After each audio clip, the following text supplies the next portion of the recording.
प्रिय दर्शकों, हम सभी जानते हैं कि जहाँ पर भगवान शिव की पूजा होती है उस स्थान पर नंदी को भी याद किया जाता है। हर मंदिर में देखा जाता है कि भगवान शिव के सामने ही उनके वाहन नंदी की मूर्ति स्थापित होती है। जिस प्रकार भगवान शिव के दर्शन और पूजन का महत्व है, उसी प्रकार नंदी का भी दर्शन किया जाता है। नंदी जी भगवान शिव की वाहन ही नहीं है, वह उनके परम भक्त भी है। कहा जाता है कि अपनी मनोकामनाएं नंदी के कानों में कही जाए तो वे भगवान शिव तक उसे जरूर पहुंचाते हैं।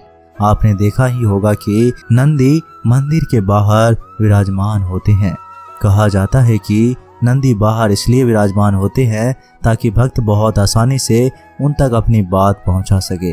तो आखिर क्या है ऐसा और क्या है इसके पीछे की कथा, आइए जानते हैं।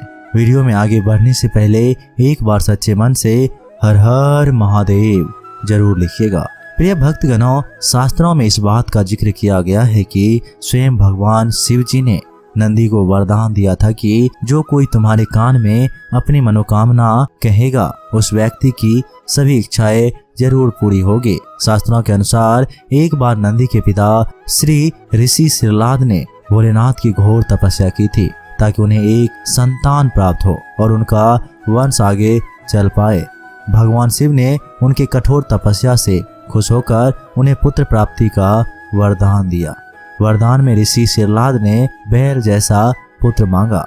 कुछ समय बाद भूमि ज्योतिषी समय सिरलाद को एक बालक मिला जिसका नाम उन्होंने नंदी रख दिया। लेकिन श्रीनाथ को इस बच्चे की अल्पायु होने का पता चला तो वह बहुत दुखी हुआ। पिता की चिंता का विषय जानने के बाद नंदी जी महादेव की आराधना कर मृत्यु को जीतने के लिए वन में चले गए और वहां जाकर उन्होंने भगवान शिव का ध्यान करना शुरू कर दिया। भगवान शिव नंदी के तप से प्रसन्न हो गए और उन्होंने वरदान दिया कि तुम मृत्यु और भय से हमेशा हमेशा के लिए मुक्त हो। मैं तुम्हें अजर और अमर होने का वरदान देता हूँ। नंदी कैलाश पर भगवान शिव के निरंतर सेवा आराधना करते थे।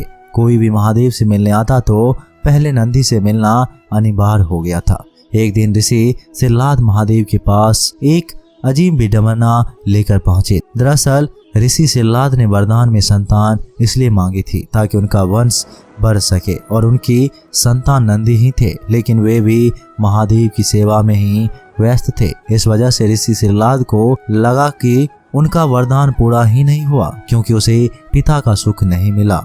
यह सुनकर महादेव नंदी को बुलाया। महादेव स्वयं नंदी से प्रेम करते थे, लेकिन उन्होंने फिर भी नंदी को कहा कि उन्हें पुत्र होने का दायित्व निभाना होगा। जिसके बाद महादेव ने नंदी को ऋषि सिरलाद के साथ जाने को कहा। महादेव से दूर होने की पीड़ा नंदी को परेशान करती रही और उन्होंने खाना पीना छोड़ दिया और वह काफी चिंतन में जीवन व्यतीत करने लगे। अपने पुत्र की यह दशा देखकर ऋषि सिरलाद एक बार पुनः महादेव के पास गए और उन्होंने महादेव से प्रार्थना की कि वे नंदी को अपने पास बुला ले क्योंकि वह अपने पुत्र की ऐसी दशा नहीं देख सकते थे और साथ ही साथ अब उनका वंश इस बात का प्रतीक होगा कि भगवान शिव स्वयं उनके पुत्र से प्रेम करते हैं। क्योंकि नंदी के जाने के बाद महादेव को भी उनकी बहुत याद सता रही थी। नंदी के इस अतुल्य प्रेम को देखकर ही महादेव ने उन्हें वरदान दिया कि कोई भी प्रार्थना अगर महादेव तक पहुंचाना हो तो नंदी के कान में उसे बोल दिया जाए। यह प्रार्थना सीधे महादेव तक पहुंच जाएगी। यहाँ तक कि माता पार्वती ने भी भगवान शिव तक संदेश पहुंचाने के लिए नंदी के कान में ही बोला था। नंदी सदैव भगवान शिव के साथ ही रहते हैं। इसके बाद देवों के देव महादेव ने माता पार्वती की समिति से सभी गणों गणेश और वेदों के समक्ष गणों के अधिपति के रूप में नंदी का अभिषेक करवाया। तो इस प्रकार नंदी बने नंदेश्वर। पौराणिक मान्यताओं के अनुसार बाद में मरुदों की पुत्री साइसा के साथ नंदी का विवाह हो गया था। कहते हैं कि भगवान शिव जी ने नंदी को वरदान दिया था कि जहां उनका निवास होगा वहां नंदी भी हमेशा विराजमान हो रहेंगे।